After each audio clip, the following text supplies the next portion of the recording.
Le processus d'apprentissage décrit dans la Bible et qui représente pour nous un défi est l'appel à cultiver le contentement, quelles que soient les circonstances.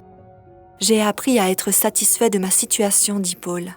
Je sais vivre dans la pauvreté et je sais vivre dans l'abondance.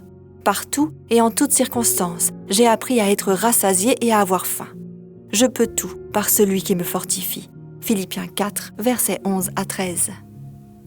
Ce texte nous apprend que le contentement implique aussi de nous concentrer sur les choses spirituelles plutôt que sur les choses matérielles.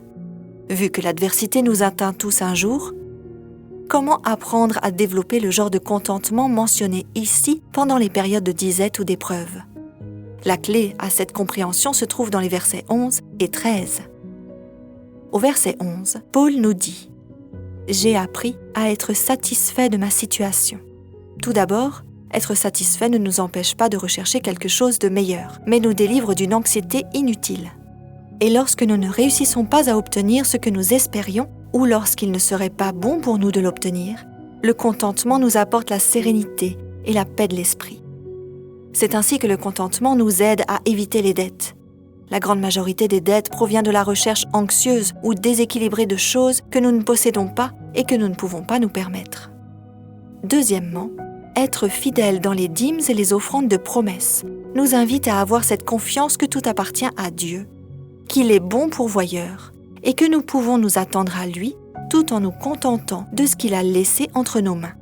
Paul ne se sentit jamais bridé par la disette, car au verset 13, il dit « Je peux tout par celui qui me fortifie, le Christ », et non en empruntant de l'argent et en se plongeant dans les dettes. Je suis sûre que vous connaissez des gens qui disent « Je peux tout avec de l'argent ». Mais l'invitation biblique est plutôt de dire « Parce que je suis en Christ, au lieu de me plonger dans les dettes, j'attendrai qu'il me fournisse ce dont j'ai besoin. Parce que je suis en Christ, je sais que ce qu'il peut faire pour moi n'est pas limité par ce que j'ai présentement dans les mains.